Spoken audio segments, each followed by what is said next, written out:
niveau de destruction aussi, c'est-à-dire que tout est vaporisé. Il ne reste même plus le bain, tu sais, un bain en porcelaine, là, où il ne reste même plus de trucs en métal. Comment est-ce qu'un incendie peut produire une chaleur aussi forte que ça dans un centre-ville, c'est-à-dire incinérer la plomberie, le bain, le lavabo, ne laisser que de la poudre de béton. Regardez ça. Regardez celui-là ici. L'arbre à côté, la maison, il ne reste plus rien. Le métal, la tuile, la porcelaine, tout a été vaporisé, mais l'arbre est encore debout à côté. Comment est-ce que c'est possible, ça?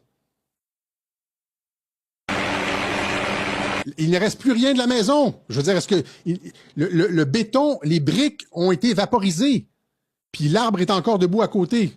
Expliquez-moi comment. Vous voyez là, en haut à gauche de l'écran, je ne sais pas si c'est à gauche pour vous, là, il y a cette maison avec la pelouse verte qui n'a pas été affectée du tout.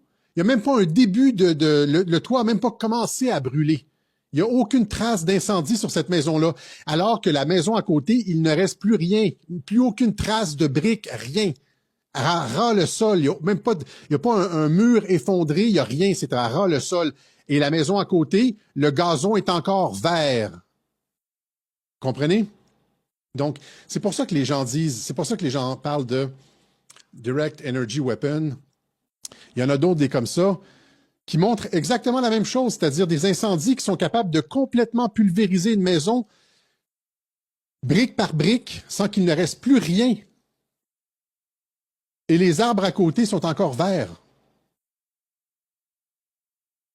Normalement, un incendie, ça déclenche une chaleur intense. Il y a des tisons qui partent dans tous les sens. C'est comme ça que ça se répand en forêt. C'est des tisons, Mais là, c'est pas ça du tout. C'est